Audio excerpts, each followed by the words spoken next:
Imana ikongera imigisha. Kubaka isi, ukubaka abadamu, ukubaka abana, ukubaka abakobwa, ukubaka abasore, ukubaka abagabo, ni imvune. Ni imvune ikomeye. Ariko kubera umwanya kubyerekeye kuziba ibyuho mu miryango, mureke ngaruki wanjye mu muryango. Tumaze imyaka 38 turbubatse na madame ari kuri online. Bamuramukije. Imyaka 38 y'urugendo uri kumwe n'umudamu mutararyana urwara. Ni ibintu bikomeye. Kandi noneho mukaba wenda mudafite amashuri amwe, kandi ntibizane complexe. Akagira ijambo nanjye nkagira ijambo, noneho hakaba icyo bita iki, gusasa inzobe. Icyo bita gusasa inzobe byabayeho cyane iwacu mu nzu, kandi byaratwubatse. Ni ukuvuga ukavuga ikintu ntacyo uhishe inyuma, ugafungura umutima, ugafungura umutima. Dr. Ruzibiza Loise yavukiye mu mahanga, akomeza atembera hirya no hino. Navukiye i Masisi, nigisha muri Kongo, nkubita i Burundi 83 nari Burundi, nigishe kuri lycée Vugizo, nigishe kuri lycée de Kayanza, kandi hose nabonaga amanota meza muri enseignement et éducation. Tuza hano ubwo uwo muryango turi kumwe, ndi Burundi nari mfite abana babiri. Hariya kwa David utwana tubiri twajyagayo, mama ariwe madame, umwe amukurura gutya n'undi amukurura gutya, nanjye nzamuka kuri lycée Vugizo. Icyo gihe yari amagume, ntabashoboraga kwifuza kujya mu modoka, ariko n'ubu twararokotse. Imana ishimwe. Gloire à Dieu. Gloire à Dieu. Imana ishimwe kubona tugihumeka. Noneho rero amahirwe dufite kuba turi abanobo ni igitangaza pe. Kubera iki? Ntanze nk'urugero, buri Imana irafasha. Nakundaga kujya hanze kwiga, madame agasigarana abana. Hari igihe twari dufite abana 14 mu nzu, kandi bose atari abacu. Imfubyi 10 n'abanjye 4.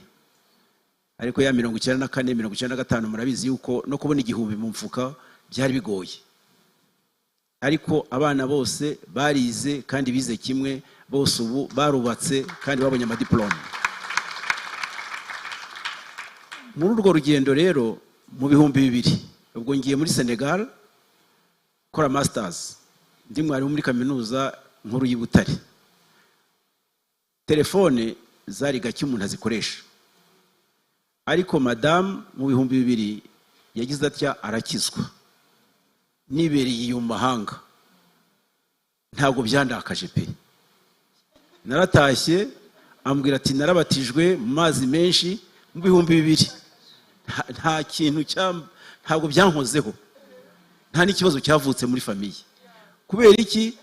Wenda ni uburere nabonye. Nabaye imfubyi mfite imyaka 3. Mama ni wandeze n'abandi 4, twari 5.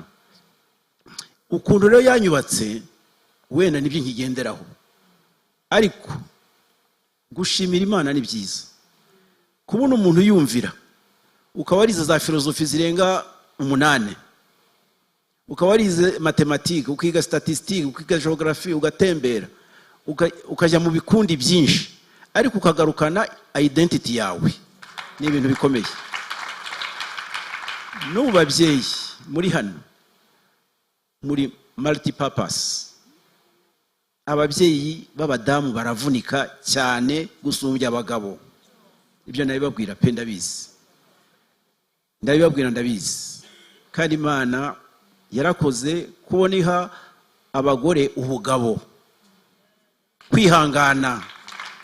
Ndabizi, ndabibona.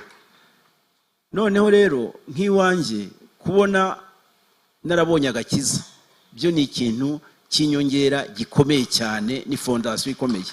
Kubera iki? Noneho madame abyuka nka saa 9 y'ijoro agasenga, nanjye nkanyonyomba nkamukurikira,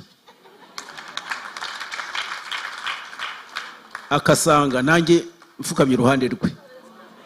Ntibiba igihe cyose, ariko biraba. Uriya mubyeyi mujya mubona afite impano, afite impano yayindi mu rwego rw'ikirenga. Imyaka 38 tugendanye, turaziranye, ariko nubwo tutaramenyana cyane. Cyokora nta wisha undi ikiri ku mutima. Icya kabiri nuko akunda kurera kandi agakunda abo mu nzu n'abo hanze. Nanjye ubwanjye ngakunda guforma abo mu nzu n'abo hanze. Nk'urugero nuko abana bagifite imyaka 4, 5, 6, buri kwa gatanu no kwa gatandatu habaga icyo bita kuja inama. Uyu mutoya cyangwa umukuru cyangwa hagati akayobora inama. Se mwariye neza? Se mwakoze iki ku ishuri? Se hari wakerewe? Se hari wataye agasabune mu mazi? Utuntu nk'utwo bagatangira bakirega. Kandi n'ubu mfite abahungu 4 nyine banjye, 3 barubatse n'abakazana. Ubu dusasa inzobe nyine kwa kundi ntacyo umuntu ahisha umukazana n'umwana wanjye pe. Noneho twagize n'Imana, uwa kabiri avukira i Burundi ashaka n'umurundi kazi, nabyo ni igitangaza. Kandi noneho uko bagenda bakura, bagenda barushaho kugira gute gukunda Imana. Kubera iki? Nabahaye urugero. Kandi ngize Imana kubera madamu Apostle warakoze. Uri umwarimu, uri umwigisha, uri umubyeyi. Ibi tubona bimwe turabivuga, ntabwo tuvuga byinshi, ariko dutanga ubuhamya yuko ibyo ijisho ryanjye ribona bikajya mu bwonko, bijya no mu mutima, bigatekana. Ntabwo tukiri imfubyi, ntabwo tukiri imfubyi pe. Mbabwije ukuri, Yesu agiye kugenda yabwiye intumwa ze ngo iki? Professor, ntabwo ari kubaca wenda mu ntoza mu ijambo kugira ngo twiganirire. Urumva wari umuhanga, wari umubyeyi mwiza, wari umutware mwiza. Ariko hari igihe umuntu aba mwiza, hari mwiza n'ubumana. Hari itandukano, umuntu ashobora kuba ari mwiza ariko nta bumana burimo. Noneho iyo ubana n'umuntu ufite bwa bumana, hari igihe haba ibyo byuho. Nubwo wari mwiza utaramenya Kristo, ariko nta bintu byabangamiraga nk'uwo mwashakanye mbere yuko wakira agakiza. Byarahabaye kandi byinshi. Tuvuge nko kujya gutaramana n'abantu banywa inzoga, ugatindayo ukaza mu masaha arenga saa 5. Ibyo bintu byaramukomerekeje icyo gihe. Ariko kubera icyo bita kumvira, ari mabukwe, ari data bukwe ndabafite, ari abavandimwe b'abarimu, ari ababyeyi, naho ubundi umuntu yifashe nabi yatakara pe hano hanze. Kuba professeur byonyine ntabwo bihagije. Kwisuzuma ahubwo umuntu akagira ate, akavuga ati Mana, ko wamfashije muri ibi, ko nasimbutse impfu zingana zitya, none ngiye kugwa ahangaha. Aho rero umuntu akavuga ati no. Guhitamo, umuntu agahitamo neza. Guhitamo kandi umuntu agahitamo neza kubera iki? Yuko hari igihe umuntu yitera indwara. Hari igihe umuntu yitera indwara. Kubera iki? Ibyanywa. Kubera iki? Ibyarya. Kandi noneho hano hanze harashukana. Harashukana. Buriya ibidindiza abantu benshi ni uko bajya mu kigare. Kandi icyo kigare ntabwo kikubabarira. Ntabwo kikubabarira pe. Iyo wayobye rero ukayoba, ahubwo bamwe barishima bagakoma amashyi, abandi bakagira amashyari. Aha rero aho turi ubu ni ukugira ngo twiyubake, twubaka n'abandi. Kandi Imana ishimwe kubona turi abanobo.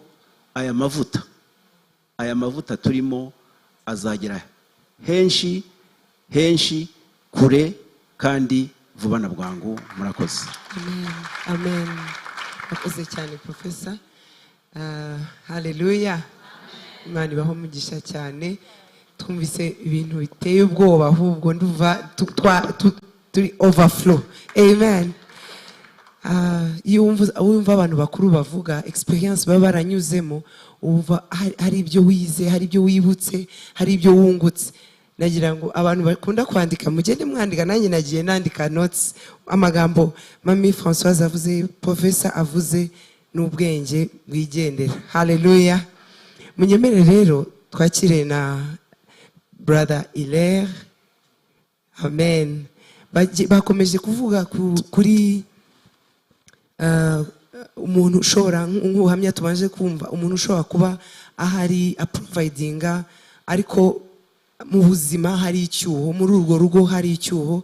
Umuntu ashobora kuba ahari ariko wenda spiritually, emotionally adahari. Amen. Bibaho. Ntabwo mvuze amen ariko bibaho. So Hilaire, iyo reality irahari, ibaho mu bantu batandukanye, aribwo buzima uri kunyuramo, wenda ukurikiye online, kugira ngo twumve, wenda ntabwo uri bujye muri passé cyangwa se muri history, ariko tubwire noneho ingaruka bishobora kugira. Nk'umugabo watubwira ingaruka bishobora kugira ku mufasha wawe, ariko none no kubana babireba babibona. Ni karibu. Murakoze cyane. Ndabaza nshimira umushumba kuba yampaye uyu mwanya kugira ngo hamwe n'abandi tuvuge Kristo ibyo yadukoreye.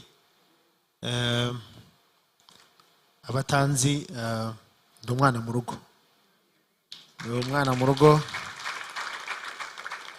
Mazina yanjye ni Hilaire Dushime, nkaba ndi umumena wa Isaka. Nkabashimira Imana ko nageze hano. Mu kibazo mbajije Lili,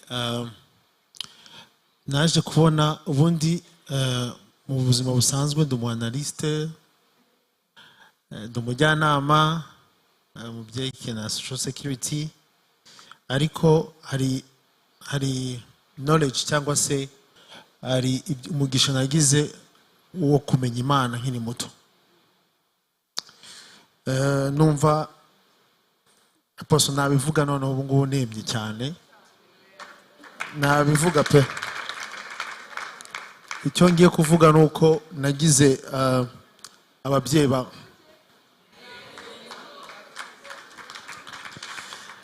ubundi umuntu atanga icyo afite. Ababyeyi batubanjirije, ngize n'amahirwe Professor Ruzibiza azi papa wanjye. Ruzibiza namubonye nkiri muto ndi Burundi, ndamuzi mu rugo. So umva rero kuba mvuga data aramuzi, bivuze ntabwo ndi bunyure ku ruhande. Data yatureze neza, yakundaga Imana ku buryo numvaga umuntu ngomba kubaka urugo cyangwa se gushingira. Mentor wanjye nari ifite yari data. Ego kabisa. Nagomba data yitwa Kabera. Nagomba ubanyita Kabera. Dushime ntibajya bagibuka, bandi Hilaire Kabera, kandi I'm proud of it. Kuko sinzi wenda uwanya arahari, hari byiza yakoze. Ako wanjye numva naho nagera hose ndavuga ni umuhungu wa Kabera, ugashego wakanumanya muri ndaseka gahunda bijuguza se nkazamuka hejuru kuko umvuga ndamuzi. Hano rero mu kibazo umuvandimwe wanjye ambajije, gukura muri environment nziza, uba expectinga ufite more than 50% yuko nawe wowe mu rugo uzashingira kuri bya bindi wize mu rugo, akari byo waplika mu rugo iwawe. Ntabwo natekereza ko hari umunsi nzicuza ko nashatse. Ikamvuga akantu gakomeye cyane. Ntabwo nashobora gutekereza ko rimwe nzashwana n'umugore wanjye. Umugore wanjye muramuzi, aba hano muramuzi, abatamuzi bihangane. Ariko ibintu byinshi cyane bipfa muri expectation. Ngenda nkora analize nturuka aho byapfiriye, nsubira inyuma, se ni kubera iki byagezeho mbwira umugore wanjye I will never trust you again. Buri ikintu waturisha akanwa kawe kirakomeye. Nabwiye umugore wanjye bitewe n'ibibazo twahuye nawe, ndavuga ati ndakurahiye sinzongera kukwizera na rimwe. Muri ya covid time yari mbi cyane wanjye, kuko ntimwasohokaga, ingendo zitemewe ntizari zihari. So dufite inzu y'ibyumba 3, yari yabaye nk'ikibiriti, yabaye ahantu hatoya cyane, atari uko muhunga ngira ijisho ribi, naramurebaga cyane akabura iyo areba, kuko ndi umuntu mu buzima ukunda nkagera kuri extent yo hejuru nkanizera cyane, ariko byashita nkagwa hasi cyane. So nari mfite ibyo mureba nkamujija nkavuga ati wakoze ibi n'ibi, ntago ari ngombwa kujya muri detail, ariko umva naramurebaga ubu ndasubira inyuma nkareba uko yarabaye jeune yatangira gukina muri covid. Bakinaga amakarita, twakoraga ibintu byose turi kumwe n'abantu bashobora kumenya ikibazo gihari, ariko yakwibeshya abantu bakajya kuryama. I was terrible. Ni umuntu urakara cyane, ariko nakiriye hano.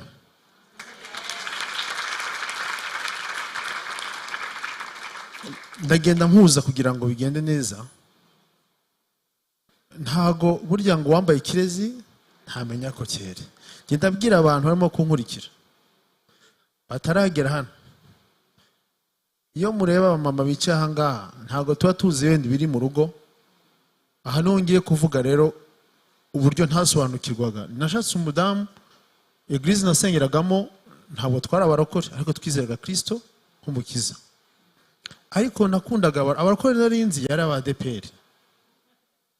ADPR rero by face by bumjo wambarire uko bagenda, nabonaga ari bwo bukristo. Ninarebaga housing tu, nkumva ngo umukristo uri banza ari umukristo mwiza, Yesu ashimwe, shalom, nabyize vuba nanjye. Ngize vuba ariko ndabikunda pe, ndabikunda. Na madamu sigiye mukubita ka shalom nawe bikaza kugira mwereke ko ndi mu rugo n'ubundi azajya bimenyera.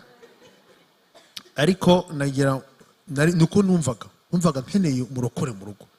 Burya abagabo dushobora gukora amakosa, burya umugore tumushire ku ruhande. Abanyarwanda bivuga nawe ngo amafuti y'umugabo nukuri baduhuza n'amafuta, yako sinzi impamvu babiduhuzamo, ariko tubara umudamu ko ari umwere ari ku ruhande. So narebaga madamu nkareba uburyo turimo, uburyo namurambagije, by the way sinzi impamvu bise bisubira inyuma, uburyo namurambagije madamu wanjye ni special. Nzabivuga neza ubutaha, ariko nakunze umukobwa umwe w'inshuti ye. Numva bitaryoshera. Nonde umukobwa ni specialite yanjye, ni declaraga kuri 14 février kuri abo munsi gizwiho cyane. So ni declara umukobwa umwe turabyemeranya, nyuma ashaka kubivamo biramunanira, kuko nari ndi umuntu de principe, ndi umuntu ukunda Imana. Numva yuko yari muri 2007 by the way, vuga ati umuntu ugiye gukunda nibwo narangije university. Kumundeba imyaka yanjye irenze 40, ntimuntekeze ko ndi umwana. So uwo nateretaga ari inshuti ye, nta nubwo we nari muzi pe. Yama principe ushaka umuntu usengera aho wasengeraga, utuntu nk'utwo ngutwo namurabizi namwe. So wa muntu abivamo sinabimenya. None madamu aza nk'umu kunekera wa mugenzi we, amuhaze ndebera irera bivuyemo cyangwa aracyabirimo. So mukuza rero mbona ndimo guhura n'abantu babiri b'inshuti, ariko bahabanye. Noneho nza kwibuka ikintu nasabaga Imana ngo nzabone umurokore. Ndavuga ndakurahiye ibintu ntago ari uyu nguyu, nubwo dusengera hamwe ntago birimo guhura neza, ntandukana nawe, ariko ngiye kwiga dosiye ya muntu. So the next year ya tariki proposa, mujya mumenya guhitamo. Madamu shoka muona ubu ngubu wenda yarabaye mubyeyi, ariko kera yari vrai sana, ikwa mutu wa bien. No, ubu murareba ibingibi ntago muzi ibyo nabonye jewe. So she's n'umuntu mwiza poso. Madamu n'umwana mwiza, yagiye mumashimire. Kandi kugira ngo bigende neza nagira ngo muri process nanjye mbe nk'umubyeyi aho tutabanye neza umbabarire. So impamvu mbivuze ndabwira abagabo batatureba hano dufite training nka training center. Impamvu ari training center umugabo ufite expectation yinjiranye mu rugo riri nkomeze mbivanga nta kibazo. Expectation twinjiranye mu rugo uburyo ndimo kwerekana kuva mu rugo ufite bifitanye link yabyo. Ninjiye mu rugo mfite ya background yo mu rugo iwacu, mama yarameze ate, yari umuntu ujya guhaha, yari umuntu manager mu rugo, yes yari umuntu tutuntu twose. So ninjira mu rugo nari expecting ko nawe azaba nka mama wanjye. Ntibyumva amakosa twakoze. So cya kintu cyo kumva yuko ikosa tugira iryo expectation nayinje kuko nagiye gukora ubukwe papa yarapfuye. So sinari kubasha kugira inama nziza z'umubyeyi mwana babwiraga ku buryo ngira inama buryo nagomba kubyitwaramo. So ninja mu rugo nawe ari umwana mwiza at that time, ibintu byose bigenda neza ngo mvuze at that time kubera ko nibyo nabonaga. So bigeze hagati muri 2018 nakoze ubukwe muri 2011, 2018 ntangira kubona mu rugo byahindutse ariko byose bifitanye link wenda na provision mu rugo, ibintu birahinduka, umushahara uragabanuka bitunguranye, urumva provider mu rugo utangira kugira ibibazo. So rero Imana cyangwa se Satani tangira kunyereka ibintu bitagenda mu rugo. Ntangira kubona umugore atari manager kandi imbere twabanaga neza, ntangira gukura utuntu tw'ishyanda duhuza. So bya bindi biragenda birankubita ndinda njya kwa muganga. Genda babwiza ukuri nagiye kwa muganga kuko mama biteye ubwoba. Ndimo niziza jewe ndacyafite umutima utababarira, ndagenda kwa muganga, muganga arambwira ati sasa rero ese undi ujye gana n'umugore wawe. Ndavuga sasa madamu wanjye iyo tugiye kuganira kubera impano afite bugiye yizi by'amategeko arazi kuburana. Ndavuga ati rero jewe singanira mba ndimo kuburana. Arambwira ati rero se iyo ufite ikibazo ubundi ubivuga gute? Ndareba nsanga dusohokana event numva. Arambwira ati hano rero kwa muganga twigisha abantu kuvuga. Jya umubwira ibyiza yakoze, umushimire nubwo yaba yashashe igitanda, nubwo yaba yakoropye umushimire, ariko nimba yakoze n'ikibi mushire ku ruhande ubimubwire. Kuva icyo gihe niga kuvuga, burya n'umubyize vuba byumve neza. Niga kuvuga, ntangira kuvuga none madamu abona challenge zaraje mu rugo pam pam pam pam, turavugana noneho ngiye nkaba mfite n'ikindi kibazo nikundira amahoro. Nimba madamu yakoze ikosa nkashaka ko ahitambwira pardon ntayimbwire sinyibone kuko azi kuvuga je simbizi neza turacyaburana. So ndagenda rero ndagenda ndarwara ndaremba covid nsanga muri ibyo gere ndi umuntu antake night nk'umuntu nzi gukusanya amadone analyse ndayikora nkora projection mwereka ibintu atakoze mwereka ibintu byose nawe akihagararaho. Burya we nuko atakomeje mu byambo wavoka ubundi yakunsaba ibimenyetso bifatika. Rero nkajya mwereka ibimenyetso ibindi bifite 80%. So tujyana muri ibyo bintu ariko tujya gusenga. Niho nashaka gukomeza. Nabwiye gushaka kuba uri hano tukubona kuri umubyeyi mwiza ariko mu rugo za expectation umugabo wagufitiye atarimo kuzibona. Byagira nkamubwira ati madame ngiye ntabwo nshaka ibintu byinshi nkuko mbona ibyo serva mu bukwe wagiye ugira mu rugo kamaka cyayi sikera ubu ndayisabye nabyo mu yandi magambo. So nihuse kugira ngo mu mwanya utiyobora nari mfite expectation nicyo namusabaga, numvaga urukundo rwanjye rujyanye ku bikorwa ariko we ntiyadetect icyo nkunda cyane, akumva ko ibyo akora birahagije n'umudamu mu rugo.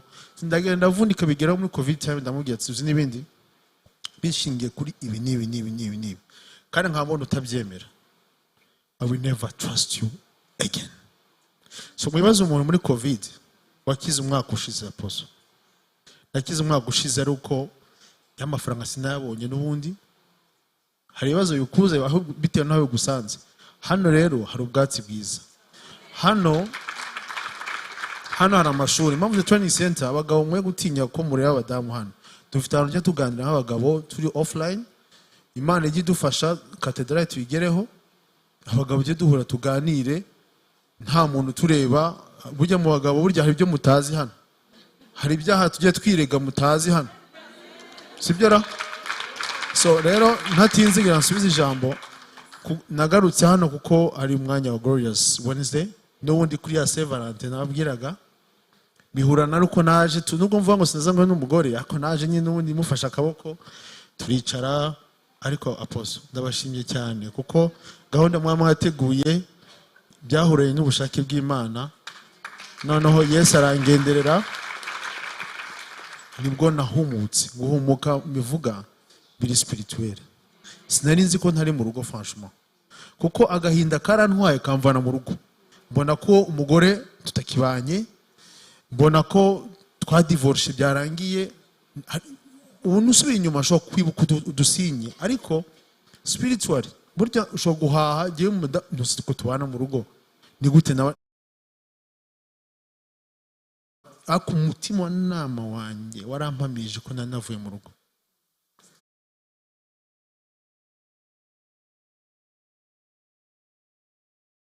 Ariko byose bipfa mu iterura uburyo ninjiye mu rugo, nkompa rugo iwanjye nubwo navutsemo, nkomeza n'iki cyose biranjyana. Bivuze ngo nk'ababyeyi bari hano bakuru dufite inshingano, ntimuzave ngo umwana wanjye yagize iki, mubanze murebe ubundi mu rugo bimeze gute, muratanga icyo afite. Murakoze.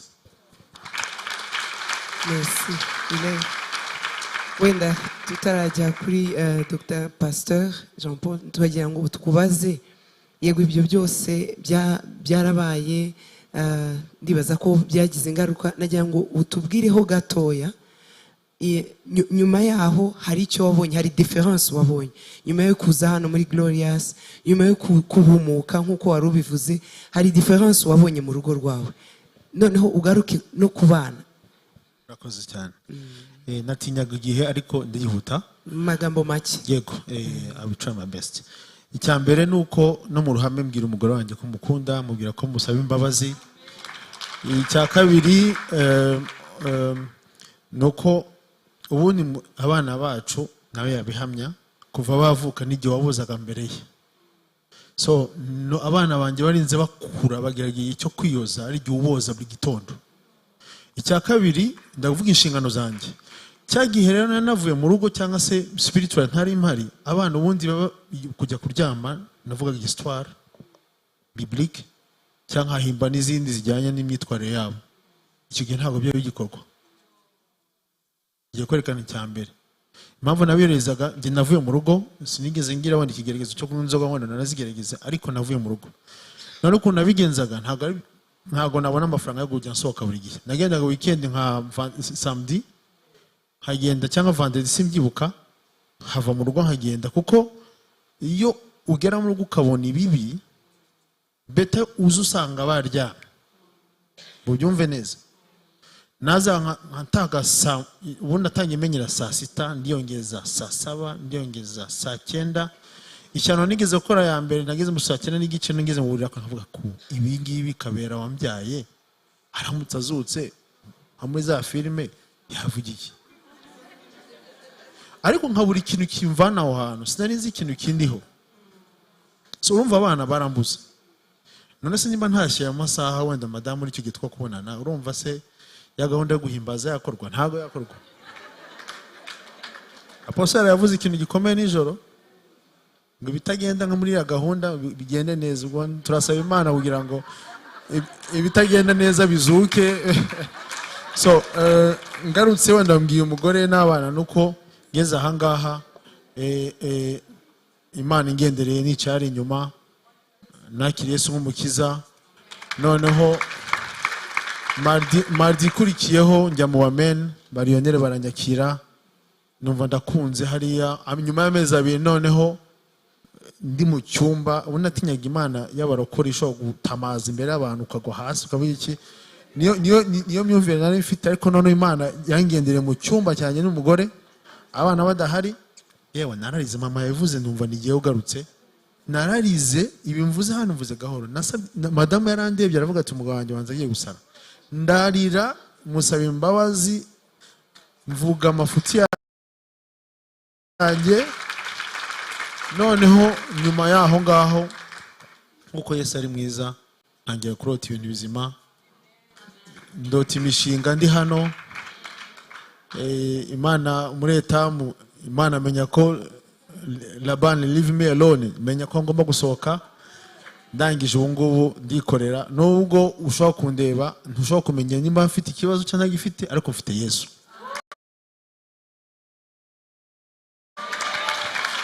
Amen. Amen. Wow. Wenda tukomerejeho kuri ubwo buhamya aposo abadamu bahura n'ibyo bintu, bahura n'izo ngaruka, bahura n'ibyo byuho, ariko hariho rimwe na rimwe hari umudamu ushobora kuvuga ngo reka mbiceceke mbigumane mbipfane, ariko hakabaho n'undi uvuga uti reka mbivuge, yashaka aho abivugira akareba b'abana bari kumwe, wenda ntashaka kubishyira hanze, ntashaka kubivuga ku bandi, akareba b'abana bamuri hafi akaba ari bo abibwira. Ese aposo mushumba niyihe nama mwagira bene uwo mubyeyi uri kwibaza ndi muri iyo situation mbigire nti, ese mbigumane binyice kuko bifite nabyo ingaruka, cyangwa se mbivuge ese ndabivuga gute? Sinzi niba biri Claire.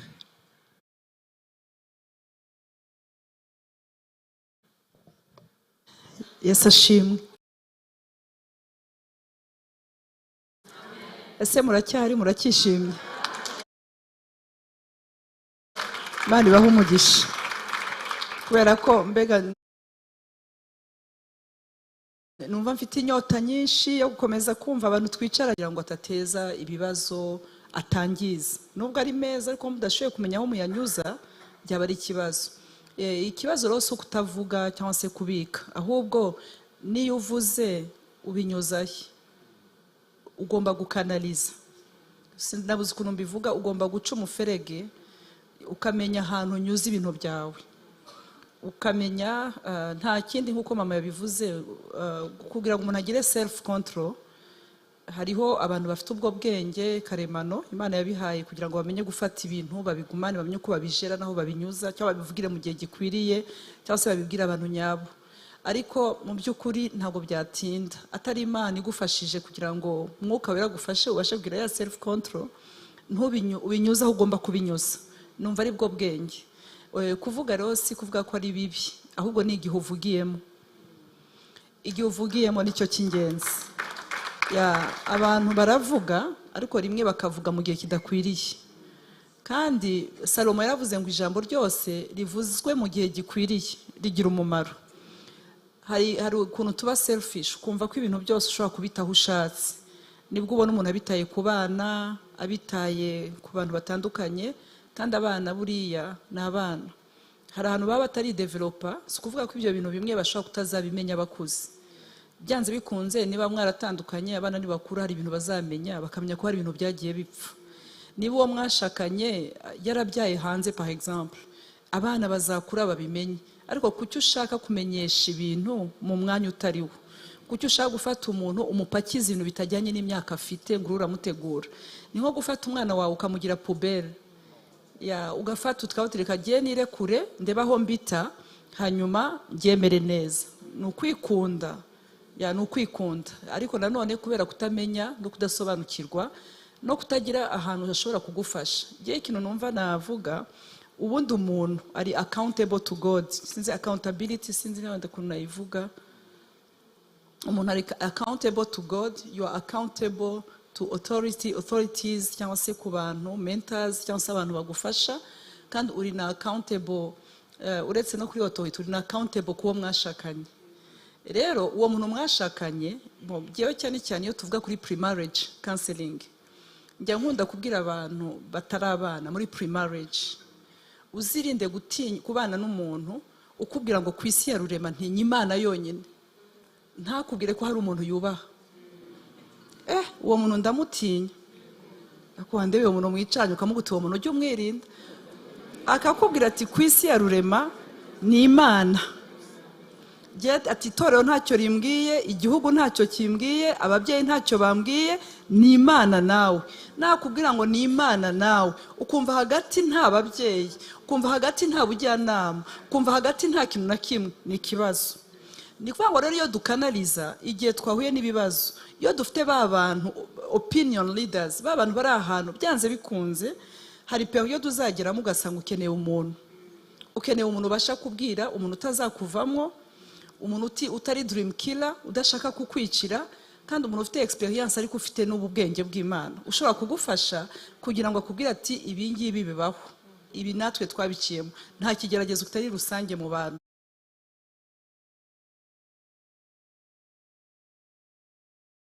Umuntu wagukomeza hagati aho, cyangwa se akabasha no kubahuza atabatinya. Ntabwo Esther yari kuzaguma ibwami.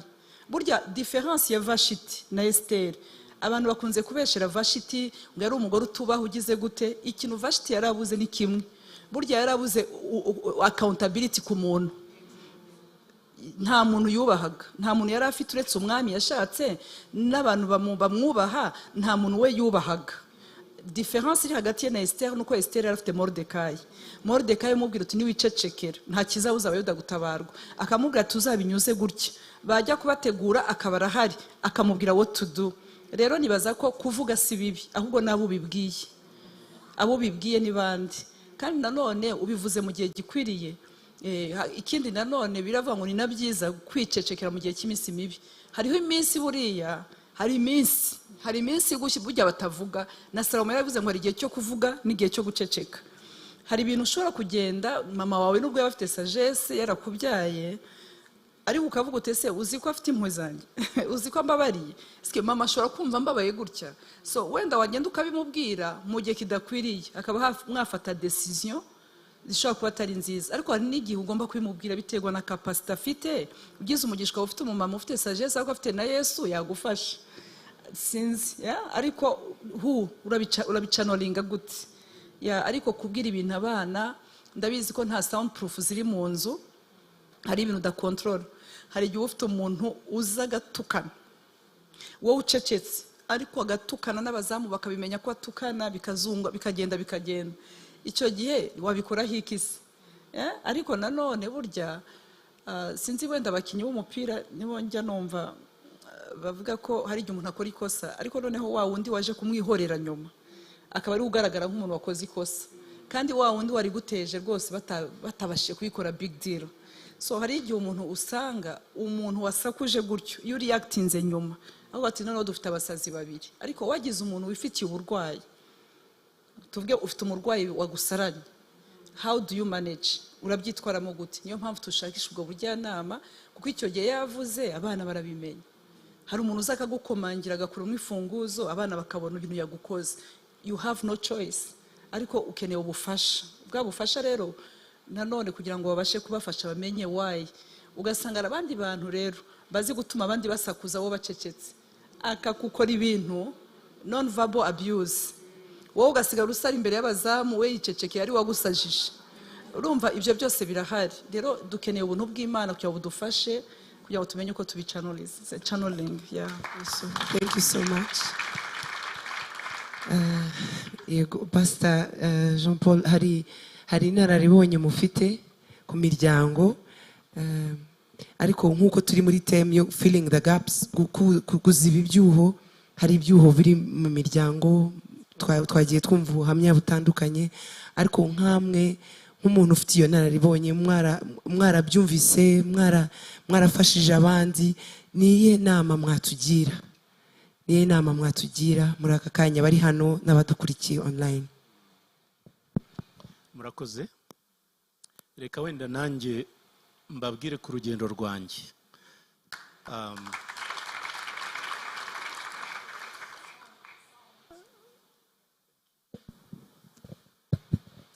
First of all, mbanje kubashimira Apostle. Menye bimaze kurenga kuba inshuti y'itorero, kubera ko maze kuzana inshuro zitari imwe, kandi ngira amahirwe kuganira n'abagabo banyu n'abagabo ba hano, kubera ko abenshi duhuje ibibazo. Ariko kambabwire ku byasenyutse iwanjye n'uburyo byabaye restore na bitatu. Nashatse umudamu le 23 décembre muri 2000 mu bihumbi 2000. Nari maze umwaka ntashye mvuye muri Kenya aho nakoraga ikigo cy'abexpert comptable cyitwa KPMG. Bamaze kubona kontra hano mu Rwanda yo kuza kurehabilita icyitwaga Air Rwanda aricyo cyavuyemo Rwandair ubu ngubu, right? Ibiro byacu byabera hari Clinique du Plateau. Ari ibintu byo ku Eurikid company habari ibintu byinshi, gusezera abakozi, kugurisha ibintu, kugura ibindi. Nano ureba imbere ese nta ndege yari hari, turakodesha, turagira gute. So mu byo nkora mu buzima busanzwe ndi umusitratege, mfasha abantu gukora strategy. Ndaje shatse umudamu dushakanye anzi azi ko ngenda karenga tahabwije, azi ko mfite deadline ibintu ngomba gukora. Mu mutwe wanjye numva nkurikije uko nahembwaga icyo gihe, madamu yabivuzeho mu bucucu, ariko numvaga ari chance kuba mfite, kuko kugira umuntu wari wahembwaga amafaranga nahembwaga icyo gihe ntabwo bari benshi. Numvaga agiriye ubuntu ku buryo kugira ngo mubyumve mu bigo by'abexpert comptable mubiringa ku masaha. Ngo ifite charge out rate uba ufite amafaranga ucharginga ku isaha. Icyo gihe yanjye ari amadolari 400 ku isaha, right? Muri 1992. So kandi ubwo ndi umujene mfite imyaka 30, nshatse umugore, ngize amahirwe, ndavuze nti ntabwo nigeze niba mu buzima bwanjye, sindiba, sindaka umuntu ruswa, ndakora, ndi umukozi, right? Ariko downfall yo kuba umukozi nuko ikintu kishobora kugukurura hakagira ibindi byangirika. So umwana w'umukobwa turashakanye muri Decembre, azi gupanga, ni umuntu uri detaye. Twakoze aho tuzajya kuri honeymoon muri Zanzibar, twapanze ibyo tuzakora. So samedi le 23 dukoze ubukwe, mardi nsubiye ku kazi, right? Kandi nsubiye ku kazi atari bimwe byo kwinyabye ngo utanga ka raporo ugire gute, ni kwa kundi ugenda bitewe n'ibyo ugomba kubalansa n'icyo ukaba ushobora no gutaha saa 6 saa 7. Ntabwo byari mu kabari, ariko nari mu kazi. Kandi mvuga ngo uko nkora menshi niko nzana menshi, niko ari bunezerwe. Inshuro nyinshi ndazana kaya managing, right? So ubwenge bukiro nari mfite niki, ngira ngo wenda n'undi muntu ushobora kuba ari aho narindi icyo gihe abyumve. Mama yabivuzeho neza, ntabwo umwana w'umukobwa warezwe neza agukundira amafaranga, kuko umudamu wanjye nawe aturuka muri middle class. Iwabo yararyaga, yaranywaga, yarize, afite universite, yashakaga umugabo. Ariko mu bwenge buke bwanjye nkumva umugabo nyamugabo nugurira umugore imodoka nziza, numugurira ikanzu y'ibihumbi 5, numuha biju, abantu babaza ati hariho diamond, ukamuha ibintu byose ariko ukamwiyima. So niho narindi icyo gihe. So mwabivuze neza. So arihangana umwaka wa mbere, wa kabiri biranga. Ndabyibuka anniversaire yacu ya kabiri twari tutarajya muri honeymoon, right? Kandi twari twarishyuye, atari kuvuga ngo twabuze amafaranga, ariko nuko numvaga ninkora buriya hari n'ibintu bidushuka. Umushinwa witwa Jack Ma igeze kubwira abantu ngo urebye inguge ukayereka umuneke cyangwa ukayikira imbere miliyari y'amafaranga yafata umuneke. So nanjye narebaga kugira urugo rwiza no kugira amafaranga nkumva nafata amafaranga. So bigezeho biranga, dutangira kuganira ibintu biri serious bavugaga, ariko mu buswa bwanjye nkumva nshobora kubona undi mugore ariko ntabona kandi kazi kameze nk'ako nari mfite. Icyantabaye ni iki? What restored me? Ibyo numva wenda namwe nabasangiza nuko hari igihe iyo wumva ko hari aho uri n'icyo uri cyo umuntu akubwira ntiwumve, ahubwo ukambwira uti ariko uza bifuza ibyo ufite, uzi ikirezi wambaye uko kimeze. So njye ntitwahuza, yes, ariko agira umugisha. Ndi mu bantu nshimira Imana ko ababyeyi banjye bakiriho, right? Kandi ari ababyeyi nkunda, bankunda, bavuga nkumva. So njye byanze ajya kubwira muzehe papa wanjye, yes, ni accountability. So aramubwira ati ntacyo mushinja, ntanywa inzoga, ntasambana, ntagira gute, ariko navuye mu rugo ari we nshaka, ntabwo mubona, kandi n'imyaka irakuze, twari turengeje imyaka, nari ndejeje imyaka 30, nawe ari hafi kwisingira, naje nshaka abana, nta bana turabona, nta cyaba gihombye dutandukanye. Akagenda agakora ibimunejeje kuko akazi kari kararushije agaciro umugore. So muzehe arampamagara arabimbwira, nani nibyo ibyo avuga ni ukuri, ariko ntabwo napfa gusimbuka. Urabona iyo ufite inshingano ntabwo upfa kuzivamo wirukanka gusa, hari uburyo urandinga indege. Sabona ntibiri gutinda, abwira na papa we, ambwira ati umunsi uzumva twashwanye cyangwa twatandukanye, umugabo wanjye akunda amafaranga kundusha. That's the language, yeah? So databuke nawe arampamagara ambwira ati ariko just no. Muri 2003 byose bimaze guterana, mfata umwanya ndasenga. En fait hari ikintu wavuze cya retraite. Nagize umugisha wo kwiga mu ishuri ry'abakatolika i Rwamagana muri economique. Mpageze umufrere wa harankunda yitwaga Frere Rwaka, anyigisha ibintu bya retraite, genda muyaga, sovu, kigufi, ibintu byo gufata umwanya ukajya kwitekereza no kwisubiramo. So 2003 nisubiramo. Muzehe yangiriye inama, data bukwe yangiriye inama, murumuna wanjye wari warambere best man yangiriye inama, nkumva atari njye waba uwa mbere nsenye kubera ko ndi mu bintu bifitiye akamaro, binzanira inyungu. Ariko nisubiyemo nsanga ni ubwenge buke. Nibwo bwa mbere nafashe umwanzuro, ndavuga ni okay, I need to change the job, nkeneye guhindura kariyeri. Kubera ko nari mfite ubushobozi, nari chef de cabinet, twakoraga ari en face ya Ecole Belge, hari pharmacie conseiller hasi, dufite abakozi 7, ariko ikintu cyo kudelegating, ikintu kirimo government, ikintu uri butangire report, ikintu nkumva abandi bari abanyakenya, abagande batazagira patriotisme nk'iyo mfite y'igihugu. So mfata umwanzuro. So partner wacu yitwaga Simon, ndamubwira nti ndumva nshaka guhindura akazi kubera ko mu rugo biri gusenyuka.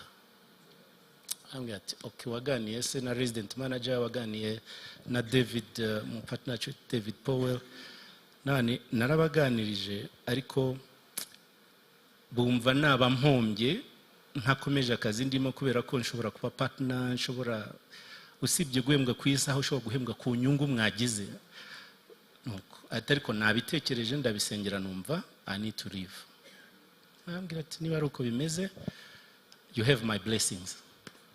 So ndataha mu rugo, mudamu wanjye twa Clementine, ndamubwira ni bya bintu nabitekerejeho, ndi gushaka kandi kazi, nshaka kudemission. Ambwira ati ni byiza tubisengere. Byari muri Mars. Muri May papa wanjye ni umupastori, hari umuryango n'uburacyari hano mu Rwanda witwa World Relief, ukorana n'amacaca. Abwira umugabo wari direct icyo gihe yitwaga Daniel Bros, ambwira ati umuhungu wanjye afite ikibazo mu rugo, yize ni umu expert comptable, yize ibintu bya finance, ariko ari gushakisha uburyo yava ku kazi ngo akore akazi katamutwara cyane.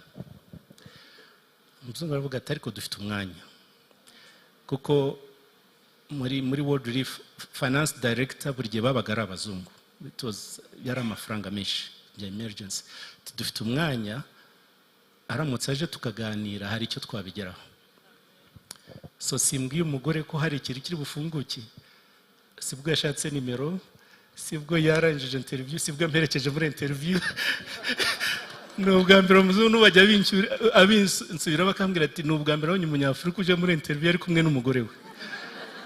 Ariko goal y'umudamu wanjye kuvuga ngo niyo byaba $1,000 cy'idolari, niyo byaba $2,000, niyo byaba $500, ntabwo ari amafaranga dukeneye. Nkeneye ko umugabo wanjye aticara mu rugo agira icyo akora. We goal rero kuvuga ngo ningenda nkashaka guhanika ibiciro wabimanure, kandi koko niko byagenze. So ndetse ibyo nakoraga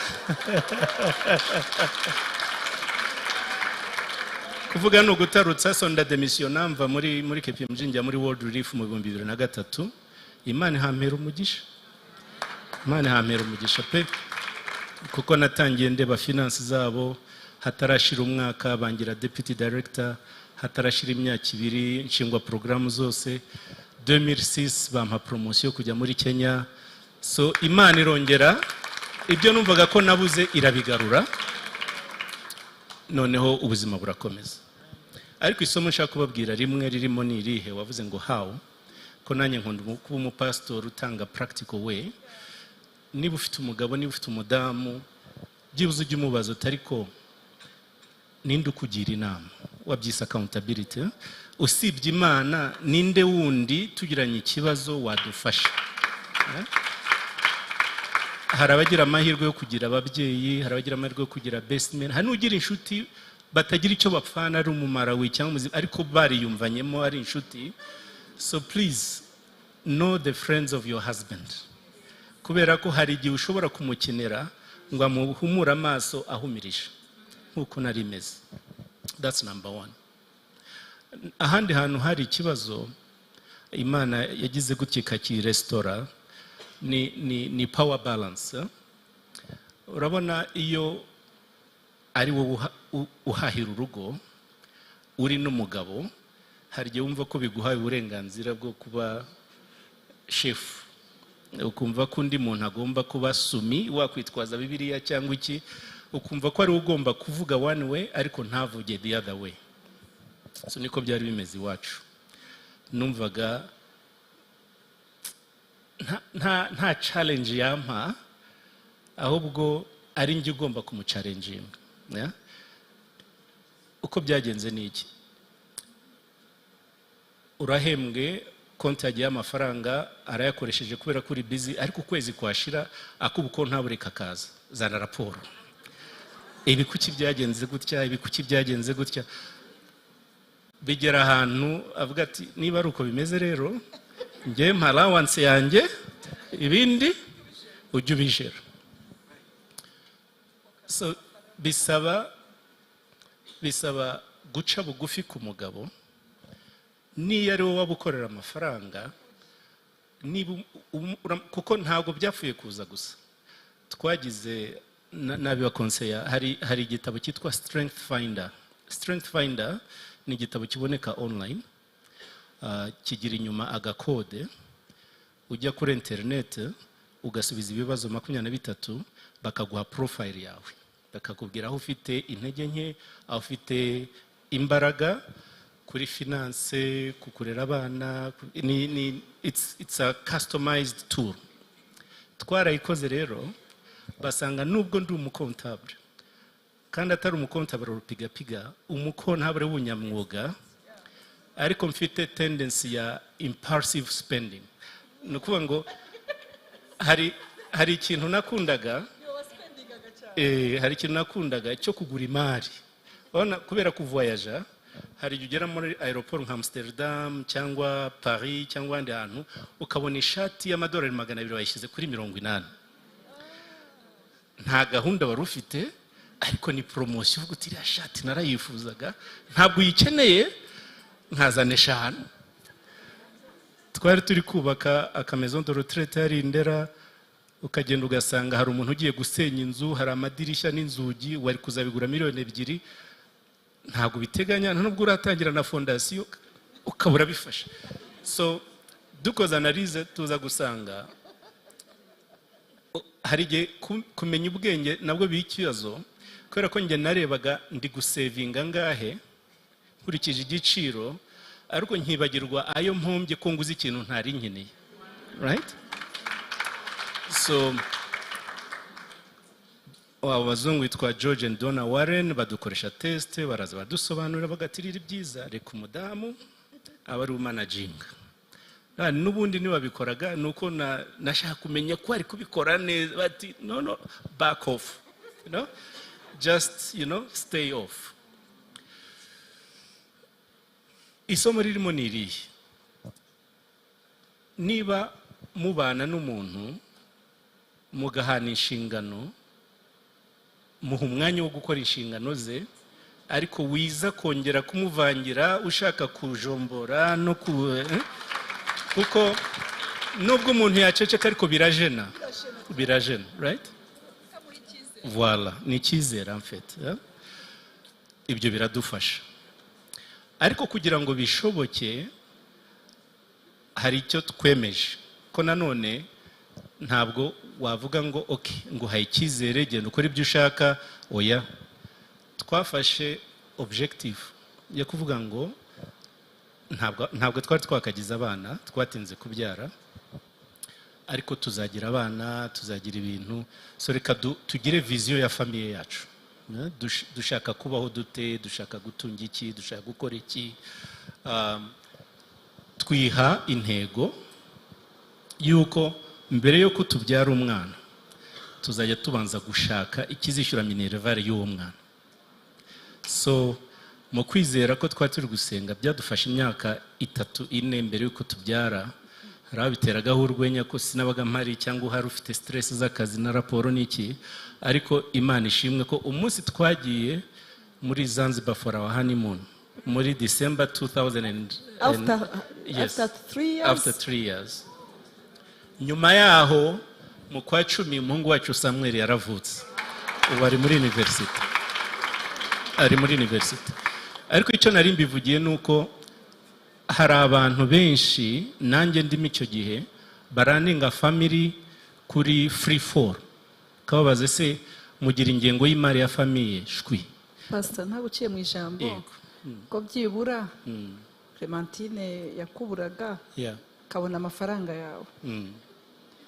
Hari abababuze ngo bari mu kazi ariko ntibahuye n'amafaranga. Wenda twashaka ni iyihe nama wagira nk'umugabo? Hari igitabo Dr. Antoine Rutayisire yanditse ajyaza kutubwira, yavuga kuri irresponsible wenda husband, ariko akavuga ngo abagabo yabyise neza, aravuga ngo abagabo batayobora. Ese ubana n'uwo mugabo utayobora kandi agashaka nyine kugira ngo yitwe umutware ahagarare, kandi ukabuzi ko ataburiye ahandi afite akazi arimo, ariko ntuhure na benefits z'ako kazi. Iyihe nama watanga ku bagabo nk'abo? Ibintu nka bibiri. Buriya ikintu cyica ibintu cyane na Bibiliya bivuga ni umwijima, right? Ikintu gihishwe kirabora. Mama yabivuze neza, kandi turabigira mu muco wacu Nyarwanda wo kuvuga ngo reka mbikibanga ry'urugo, reka nceceke, reka ne kwisenyera. Please, hari umurongo ubu ari ntarengwa iyo ibintu bitangiye kuba detrimental, right? Wenda kambaho urugero, umuntu urabizi ko afite akazi katari kabi cyangwa afite business, ariko ntiyuzuza inshingano ko agomba kuzuzuza. Wanashaka kubivuga niko nari imeze, mugenzi wa karakara, right? Ko hari abantu bumva bashobora kuvuga abandi, ariko byaba kuvuga njyewe ukaba ukoze ahantu intouchable, right? Iyo ni danger sign, ni ikimenyetso cy'ibibazo ntabwo ukwiye kubifata nk'ibintu biri normal, right? Wavugaga kare kuri channels za communication. Bibiliya muri Matayo ibice 18 baduha 4 steps igihe uri mu bintu nk'ibyo. Nimuza kuhasoma, haravuga ngo nugirana ikibazo na mugenzi wawe, ubanze umusange wenyine mwiherereye. Niyemera kumvira, uzaba uronse umuvandimwe. Wajya mu Bagalatiya ibice 6:1, akavuga ngo mwene so nakora icyaha, wowe ukiri mu mwuka umusangana umwuka w'ubugwa neza, naramuka agarutse uzaba wungutse umuvandimwe. So my challenge to you ladies, please dare to talk to your husband. Kubera ko niyo yaba ari umusirikare afite inyenyeri n'iki, ari ibintu byumvikana hamwe n'amasengesho bigera akakumva. Ariko iyo atakumvise, right? Muze kuhasoma Matayo 18 step 2. Ngo nuramuka ugiye kumureba ntakumve, ushaka umuntu umwe cyangwa babiri kugira ngo ugire a witness, right? Niho nge nakiriye, kuko igihe ntabyumvaga, ari papa umbyara, ari data bukumbyara, ambwiraga ati you are not right. Urugo rwiza ruruta kure cyane ibyo bintu wibwira ko ushobora kugezwaho n'amafaranga, right? Nakiriye kuri step 2, right? Aho sinamwumvise, ariko abandi bamaze kundezona, j'ai compris, right? Ariko Bibiri duha n'urundi rugero rwa gatatu. Aravuga ngo nuramuka ubikoze bikanga, ukazana abantu babiri cyangwa batatu bikanga, wagerageje ababyeyi biranze, ugerageje best man biranze, ugerageje umuntu wumva ushobora chef we ku kazi cyangwa iki ushobora kugufasha biranze, ubijyane ku itorero, right? Buriya kimwe mu byo nkundira iri torero rya hano, ntago mwigisha abantu gusa gukizwa, kujya mu ijuru, kubatizwa. Ni byiza, biguha passport yo kujya mu ijuru, ariko ubuzima tubamo hano ku isi, right? So nkunda itorero rifata inshingano Yesu yaduhaye muri Matayo, kuvuga ngo mugende muhindura abantu bose abigishwa, abizera mu babatize, kandi mubigishe kwitondera ibyo nategetse byose. So iyo numvisha abagabo baza kuganira a topic, niyo stage 2, right?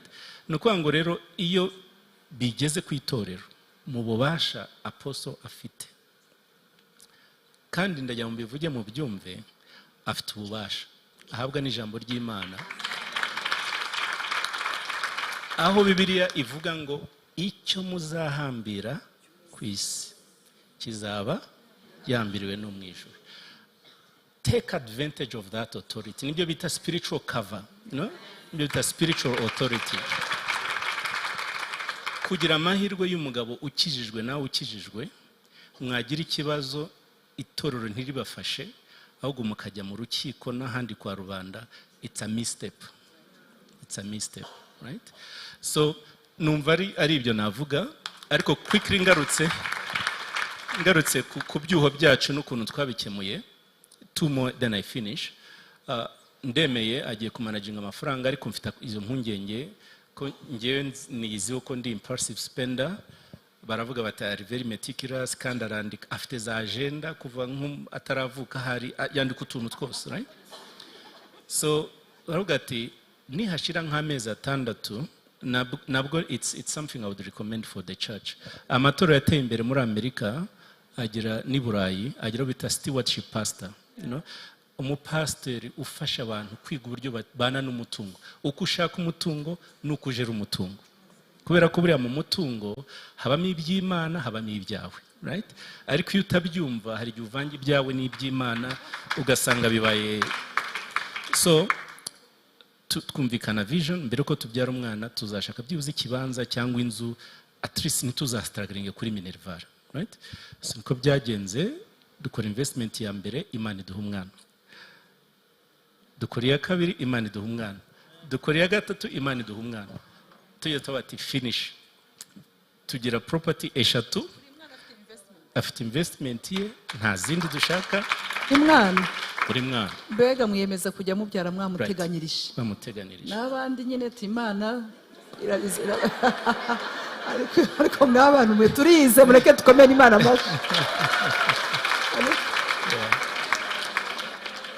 aho bituruka ni hehe ijambo ry'Imana riratubwira ngo umukiranutsi ngo abera umugisha abana b'abana be. Ntabwo abera umugisha abana be, abera umugisha abana b'abana be. So what does it mean? Icyo bishatse kuvuga spiritually, ntabwo nagombye kuba mpangayikishwa cyane n'abana. Kumvuga nti wenda nabonye uko mbateganyiriza, kandi ntabwo bisaba amafaranga menshi. Muri Sonarwa ahantu hose ugiye ushyira 200, 300, minervari iraboneka. Ariko kuri uwo mushahara wa muto, uwo niwe bandikaho yatashe ngo rest in peace. Wala. Kubera ko ntacyo abana bagushinja, ntacyo bagushinja. So ku buryo iyo bamaze kurangiza amashuri, umuhungu wanjye ari muri university, umukobwa wanjye ari muri university, muto yagiye kurangiza high school, baba bavuga ati twebwe we are sorted. Ahubwo natwe dukwiye gutangira gukora cycle ku buryo tuva mu bwiza tujya mu bundi. Birababaje kandi bijya bibaho kuba wari umwana w'umuntu wifashije, abana bawe aho kugenda utera imbere bagasubira inyuma, ukagena marche arrière bagasabiriza, cyangwa kandi ijambo ry'Imana ngo nari umwana ndashaje sindabona umukiranutsi cyangwa umwana we. So ngenda umupasiteri wigisha kubaha iby'Imana yategetse. Iryo ni itegeko ry'Imana, ariko bigusaba ko ushyira muri pratique icyo itangiro ritubwira mu gice cya mbere umurongo wa 28. Imana yagushyize no kugira ngo ukore. Nta mugabo w'umunebwe, nta mugore w'umunebwe, udakora ntakwiye no kurya. Kandekera. Amen. Rero hari ibyo nkunda kuvuga kuri ibi yavugaga, mwumvise ko yahinduye akazi kubera impamvu kugira ngo bigendane. Ariko hari ibyo tujya tubwira nanone abantu muri pre-marriage. Urabizi ugiye kubana na docteur, ararara izamu, uramukura ku kazi, waza gupfumbate, umugore ari gupfira hariya bigende biti. Mureke natwe nk'abagore tugerageze dukuri.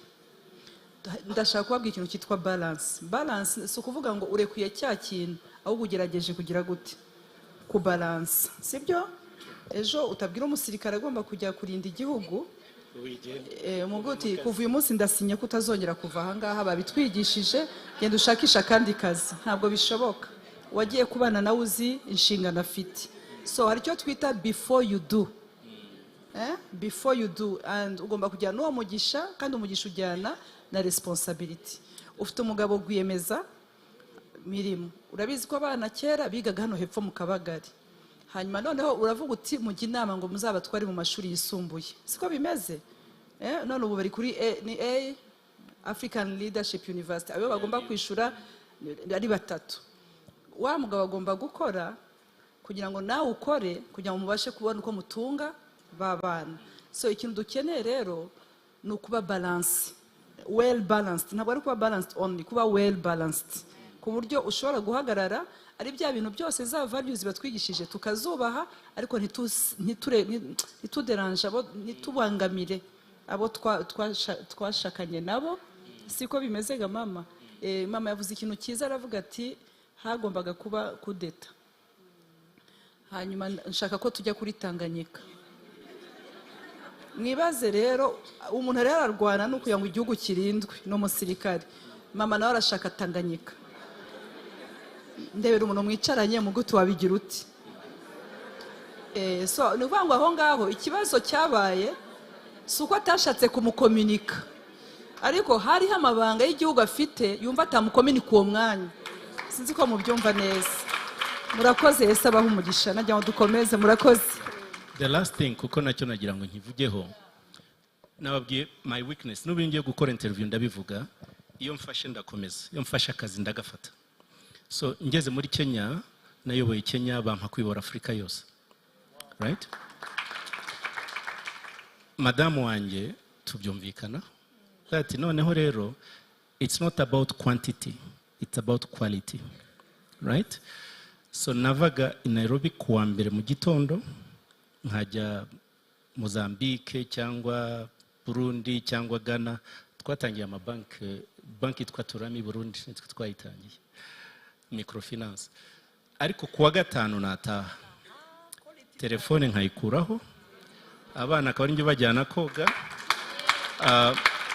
nkazongera gutekereza akazi kuwa mbere. Urumva haje mu quality time, havamo quantity time. Yasuye ku kazi, abaye promoted, arayoboye ku buryo buri international, but that Friday ukamukunda nawe akemera. Ariko mwaretse.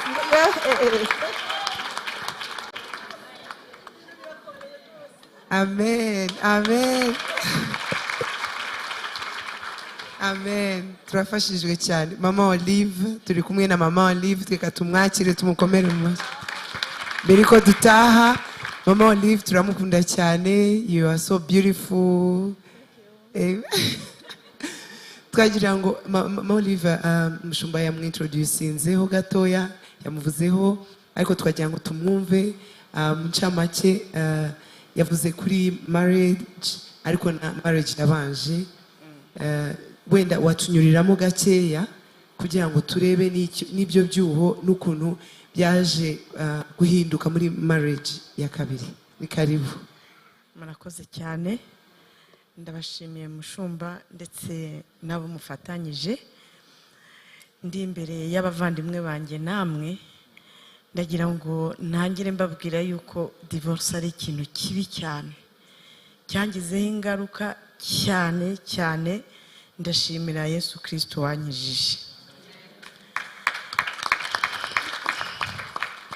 Nkuko mu buhamya bwanjye narashyingiwe nk'abandi bakobwa, ndashyingirwa ndishima, ariko mu mikurire yanjye nkaba ntaragize imigisha yo kurerwa na mama ndetse na data, kugira ngo mbashe kugira ya repere familiale, mbashe kuba menye ukuntu umuntu yakwitwara mu gihe ageze mu bintu atumva ibyo ari byo. Ngewe nagiye kubera nari nakunze, nagiye nakunze kabisa. Ndagenda ngezeyo, ibyo numvaga ndota ntabwo ari byo nabonye. Nk'umunyarwandakazi ndaceceka, hanyuma urugo ndubamo, kandi ndubamo ubona nishimye. Hari ikintu Imana yampaye, iyo mbonye nk'ikintu umutware wanjye ibyo numvishe namenye kandi atarabimbwiye mbere yuko dushakana, abihakanye numvishe yuko ari ukubeshya. Ndakomeza ndamukunda, turabana, urugo rurakomeza, hakabamo ibibazo, nkanabyara. Nahise ngira n'imigisha yo kubyara, ngira abakobwa, ngira umukobwa, ngira n'abahungu babiri. Ariko muri urwo rugendo rwo gushaka, burya nimubona umuntu yageze ku rwego rwo kudivorsa, ntabwo aba akiri umuntu normal. Wa muco bwa bwiza bw'umukobwa wajyanye buba bwaragiye bupfa buhoro buhoro, ukabihisha. Ndibuka nigeze kuganira umuntu umwe ko bitameze neza, arambwira ati se ko mbona ukundana n'umugabo wawe.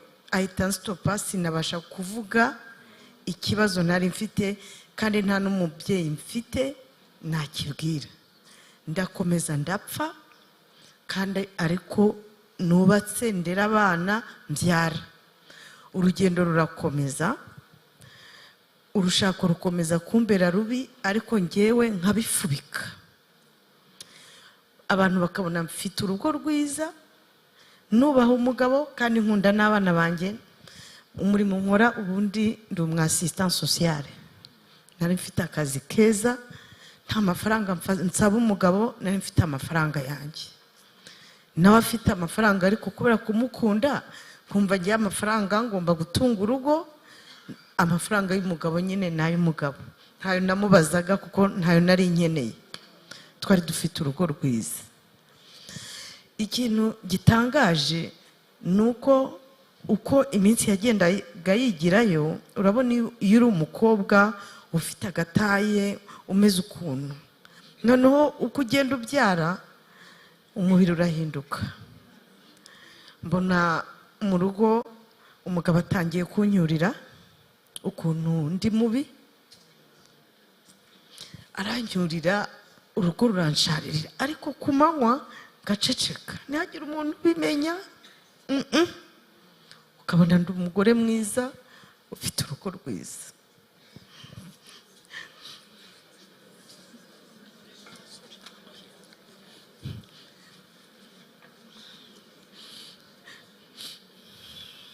Ntabwo nzi impamvu ndira.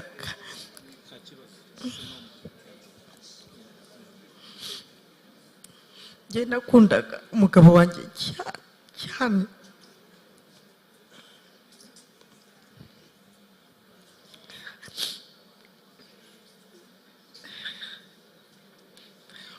Byabaye aho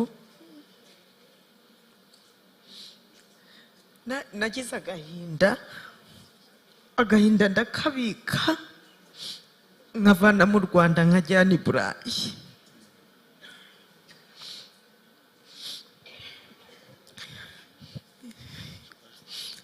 Mu Rwanda burya kubera umuco, hari ingo zikiriho kubera umuco. Ni ukuri mwihangane. Kugira ubwoba ngo baravuga iki,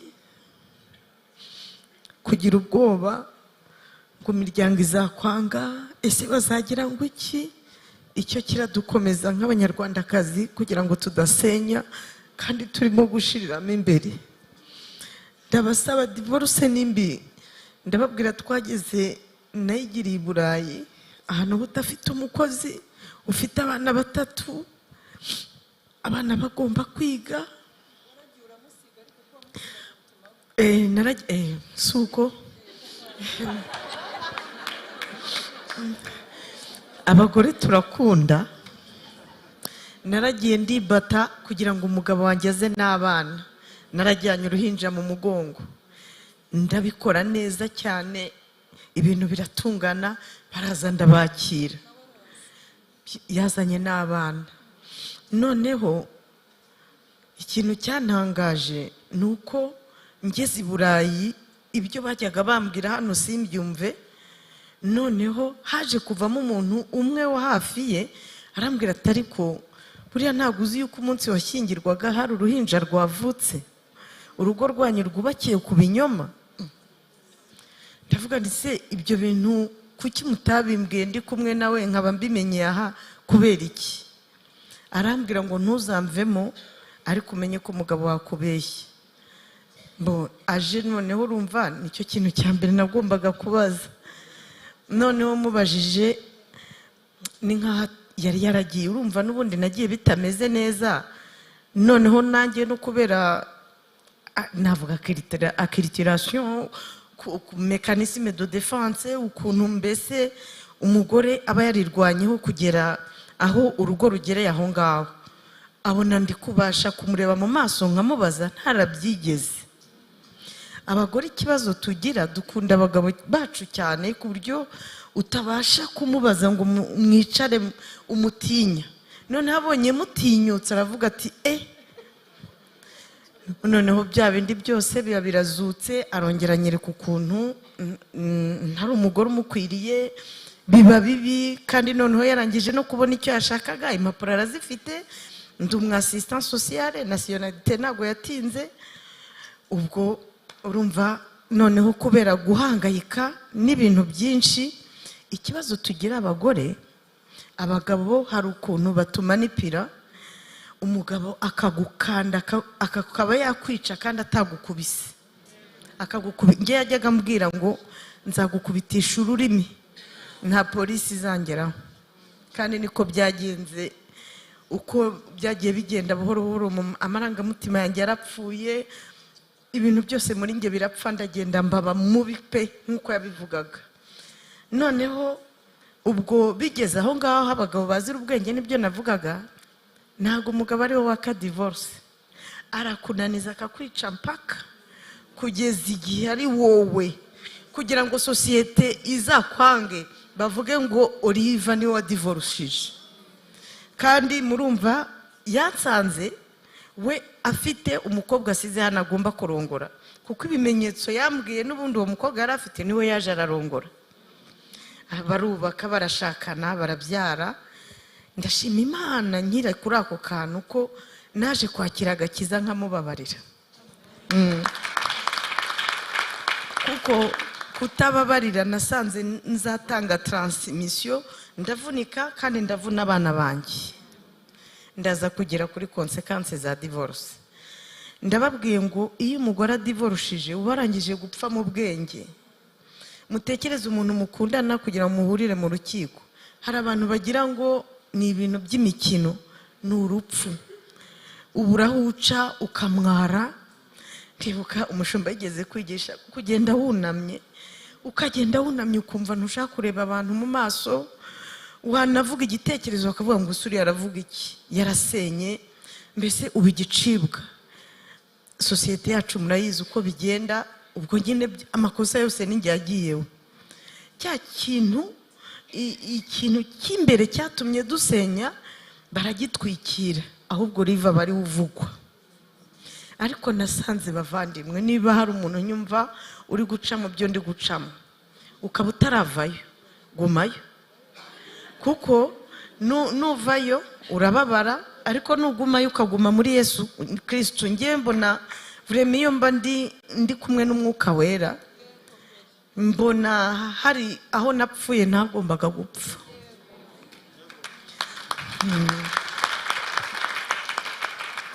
Narirwaniriye, hanyuma kandi na kamere urumva kudatungana, kuba ntafite mama no kuba ndeba abo bana. Narafunitse cyane.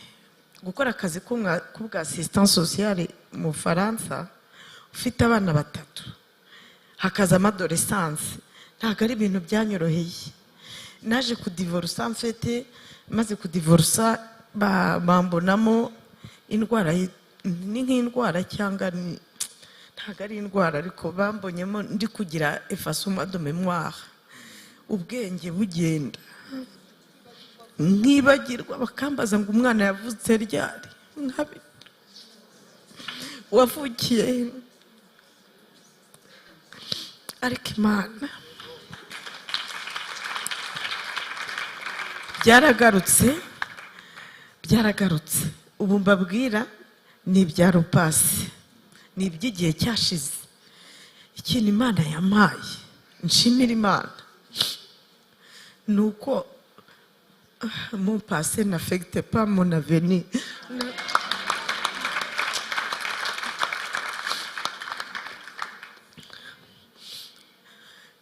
Ikibi cyo kudivorsa nicyo nkomeza.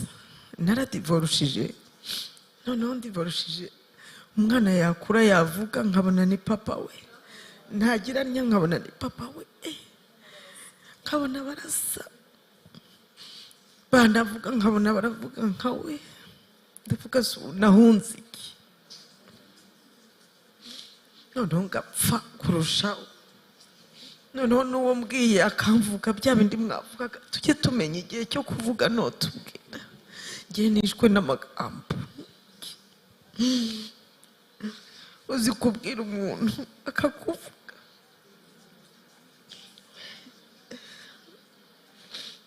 Mumbabarire ko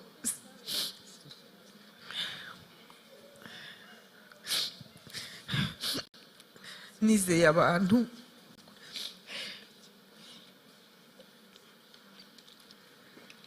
Turasaba abakanselers, Pastor Chantal n'abandi bakomeze begera abantu bari mu iteraniro. Murakoze. Iyo uri muri ibyo bibazo uba ukeneye umuntu kumva. Ubwo mundeba ndashimira Imana kuba nsigaye mvuga nkagera ubwo mpagarara. Naravuze ndi muri iyo divorce, naje gufatwa n'ikintu nkajya mvuga simpagarike, nshaka kugira ngo abantu banyumve, nkavuga simenye uwankunze n'utankunze, nkajya mbona abantu bose nkwiye kubabwira. N'uwo mpuye nawe rimwe nkamubwira byose, nkumva ndaruhutse. Narangiza nkumva inkuru yabaye kimomo, baramvuga. Biri umushumba yavuze niba hari umuntu umeze nkanjye ntaceceke asenge umwuka wera mubwire igihe azavugira. ubu mbabwira iyo nza guceceka ntabwo mba naramenetse. byarakomeje ubwo divorce imaze kuba nsigara mpanganye no kurera abana. ndavuga nti hari igitabo nari narasomye ngo type échouer le mariage mais type réussir le fruit de l'amour. ndavuga nti nzizirika ku bana. ndagenda hariya ntabwo bemera diplome. iyo uvanye diplome ahantu hari ugerayo ukongera ukiga. muri ibyo bibazo byose narize mvalida diplome yanjye mba umu assistant sociale mbona akazi. burya rero ibigeragezo ducamo haba harimo umuhamagaro wacu. ikintu gitangaje bya bindi nagiye kubona mbona banshinze abaturage. abo baturage hakabamo abantu nka couple ikaza mu biro bakarwanira mu biro byanjye. nkaba ngomba kubona igisubizo. umugore akirukana umugabo akaza kundirira, umugore akaza kundirira. ndavuga ni sepebose nusubu koko bya bintu byananiye noneho mana ibi ni ibiki unkoreye koko. aho rero nagombaga gukomera. naho niho ubwo Imana afite ikunyuza mu bibazo kuko ibirimo kugutegurira ikindi kintu. nk'abavandimwe nafashije abantu. nta rugo rwigeze rutandukana rwaciye mu biro byanjye. hanyuma ikindi Imana yankoreye gitangaje, ubwo nareraga abana njyenyine mpabwa umurimo wo gutanga amafaranga. njye natangaga amafaranga, umuntu akaza nkamuha amasheke $300 kugera ku $3,000. nkirirwa ndisitiribiwe amafaranga kandi mu rugo nta kintu gihari. nkabikorana umutima mwiza, Imana irabinkundira. hari n'ikindi nibagiwe kubwira abagore. muri cya kigeragezo nanyuzemo n'umugabo, nabo bahabwa umugabo kugera ku munota wa nyuma. nta muntu mu Rwanda nagarutse ngo avuge ngo ntabwo wubahaga umugabo wawe. mu kigerageza itwaremo neza, Imana irabireba izabigukuramo. kandi yaranabimpembeye niho nza kurangiriza. hanyuma ubwo muri urwo rugendo rwo gufasha abandi, Imana nanjye mfasha kurera abana banjye. abana ndabarera, bariga bose bariga. ariko ikintu nabonye konsekanse, ingaruka ya divorce, umukobwa wanjye nabonaga ibibazo byose mfite byaramugiyemo. ukabona yikoreye imitwaro yanjye kandi ari umwana. noneho abahungu nkabona barimo gukura babura roperi y'umugabo, babura ukuntu bagenda baba abagabo, bareba uko umugabo agomba kwitwara. mbona icyo kintu barimo kukibura. hanyuma umunsi umwe isaha y'Imana yageze, nibutse gusenga. ubwo sinababwiye ibyo hagati na hagati bizaba ikindi gihe. nibutse gusenga mpigira Imana umuhigo ngo nimpa umugabo nzayikorera kandi nzaguma mu nzu yayo. ndavuga nti Imana wangize umugore, shaka umugabo nkwiriye umundemereye kuko abagabo ndabarambiwe. mu mugabo uguturutseho. ubwo murumva itandukaniro rya rwa rugo rwa mbere n'uru. ni ukwihangana banje gusenga kandi nkabwira Imana ngo bari inyubakira. hanyuma ubwo ngubwo Imana ntabwo yatinze, inzanira umugabo kandi inzanira umugabo wakijijwe. murumva kubera hari ukuntu Imana yaturemye, umugore abundi n'umugabo bagomba kubana. na icyo gihe nibanye, urumva narigengaga. none haje umuntu uje kunyinjirira muko nabagaho n'abana banjye. aho rero ni urugamba rukomeye Yesu Kristo yarwanye kugira ngo nongere mbe umugore w'umugabo wuzuye, nce bugufi, menye ko hari ubutware bw'umugabo, menye ko hari aho ngomba guhagarara nk'umugore kandi n'umumama w'abana batari uwo mugabo. ni ukuvuga ngo ni umurimo ukomeye bavandimwe. ni ukuvuga ngo nkamenya umwanya w'umugabo, nkamenya umwanya w'abana, nkamenya umwanya wanjye. kandi ubwo niba abana bamenetse kubera divorce, ariko nagize imigisha, Imana inzanira umugabo ukunda abana. maze kwakira agakiza narahindutse. Ni Yesu Kristo wampinduye, nta muntu wari kumpindura kuko narabaye undi muntu. Noneho maze guhinduka, ba bana bararebaga. Noneho babonye na bonheur, babonye umunezero mama arimo kugirira mu rushako ntari naragize, kuko uriya mugabo aje mu buzima bwanjye hari ikintu yakoze gihita gituma abana banjye bafungura amaso. Ikintu cya mbere yakoze, yabanje kumvuza, anjyana ku ba specialiste bose. Niwe watumye menya ko mfite ikibazo cy'amaso. Anjyana muri hopitali ikomeye i Paris y'Abanyamerika kugira ngo bapime umutima wanjye barebe ko nta kibazo. Arampimisha, mbese ikintu cyose ashobora kumvuza aramvuza. Ntabwo yaje ari wa mugabo ndaraga mfite. Yaje bwa mbere aza ntabwo byarimo ibyo. Yaje anyitaho, ashaka kumpa vacances kugira ngo nduhuke. Afite ni marayika w'Imana, Imana yanyoherereje. Kuko nkuko aba bavandimwe b'abagabo bavuze, ntabwo twari mu rwego rumwe. Njye nababwiye ko ndi mu assistant social. We yaje mbona afite ibintu by'ubwenge cyane. Noneho abona ikintu gusa nshimira Imana nuko yasanze abana banjye bafite ubwenge, bahita bahuza nawe barakonekita. Kuko iyaza abana banjye bari kuri level yanjye sinzi ko byari gushoboka. Nawe ni umugabo uzi ubwenge, ariko ubuvangamo na Yesu Kristo. Ndashimira Imana, n'umunobo kandi aranshyigikiye mu muhamagaro wanjye. Aranshyigikiye cyane. Impamvu mbabwira kwitwara neza mu kigeragezo, Imana iragusubiza. Imana yarampembye. Imana yampembye kubona umugabo aba ukijijwe kandi ukunda umushumba wanjye. Imana yampaye, kubera yuko yarabibonye. Natashye iwacu mu Rwanda mfite amarangamutima yapfuye. Naherewe amaboko ahangaha mu buryo butandukanye, cyane cyane mu buryo bw'umwuka. Niho ndumvishe nkijijwe neza. Vraiment ndashimira umushumba wanjye. Amarangamutima yanjye yari yarapfuye. Murabizi ejo bundi nagize accident. Ubundi iyo nagerwagaho n'ikintu narariraga, nkarira narangiza ninjoro nkarota mama. None nagize ikibazo, numva ndishimye.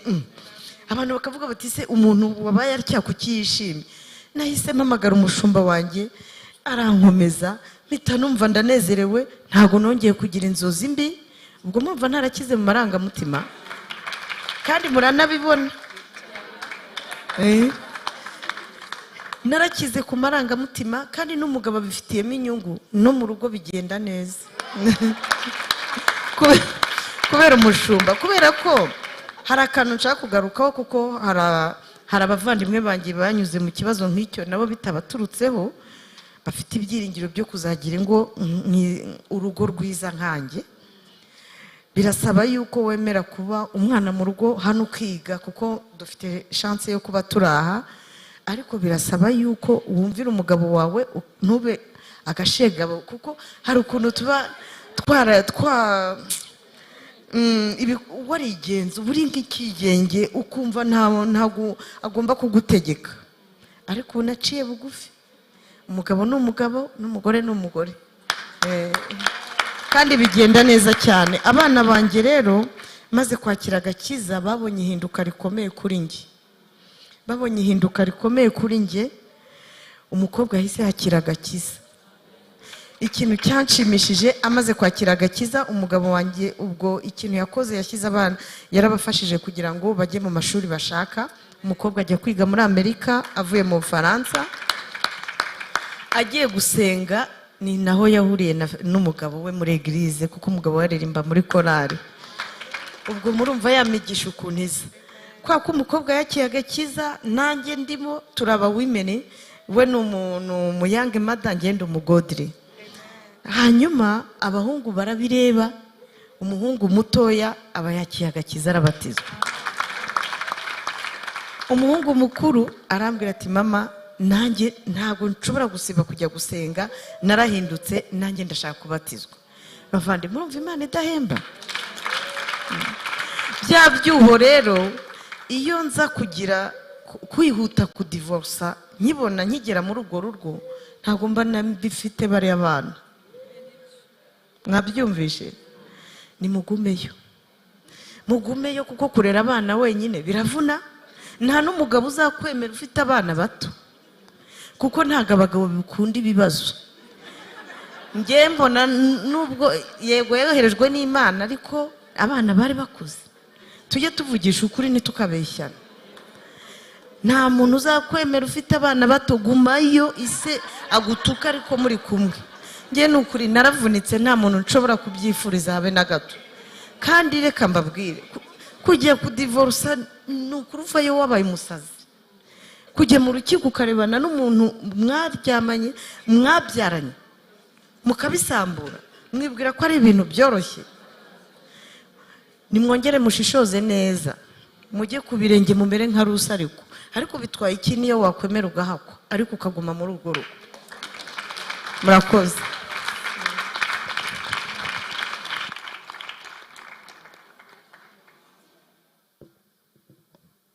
Haleluya, mureke ducelebre Uwiteka, dushimire Yesu waduhaye pano nziza, sibyo? Ninde muntu wubakitse akavuga ati ndumvira ijoro hari ikintu kinyongereyeho? Ndumva ari twese. Yesu ashimwe. Nkunda ijambo rivuga ngo rega ngo nubwo Abrahamu atatuzi ngo Mana ngo uri data wa twese. Turashimira Imana ko tuza mu nzu y'Imana ariko dutandukanye, ntabwo dufite statut, ntabwo twese turi muri ntuza zimwe. Hariho ababuze abatware babo bakundanye barababura barataha, barahari wenda byabaye gutyo, hari ababafite, hari abadivorceje, hari n'abandi bari single ariko bafite abana bakuru n'abuzukuru ariko batarigeze banashaka. Ya rero wenda barabyaye gusa. Ibyo byose birahari ariko iyo tugeze aha nuko ari data wa twese. Buri muntu wese aho uri mu rugo rwa papa, shimira Imana kuri mu rugo rwa so. Uru ni urugo, nta muntu n'umwe wakubuza umutekano muri uru rugo kuko ni urugo rwa data. Haleluya. Twese turahemerewe, tuba twaje mu bitaro, tuba twaje kwa muganga kugira ngo Imana ituvure. Kandi Bibiliya ivuga ngo Sigareyadi nta muti womora uhari, ngo ni iki gituma ngo abantu binjira bagasohoka nk'uko baje. Yesu ashimwe. Ariko ngo nuko igikomere cyangwa se igikomere cy'umukobwa w'i Siyoni nk'iki uruguma rwe ngo barwomoye baruca hejuru. Impamvu rero tujya muri ibi ngibi nuko tujye deep, tujye hahandi kugira ngo uruguma ntiturwomore turenzaho duca hejuru tumeze gute. Hagomba kuba ibintu bifatitse. Turashimira Imana rero kubwira ijoro, mwakoze cyane. So before you go home, umbabarire ufatane n'uwo muntu mwegeranye, mwicariye mwegerane, mufatane bishobotse kugira ngo nanjye nzamure isengesho. Tuzamure isengesho. Iyo Mana koko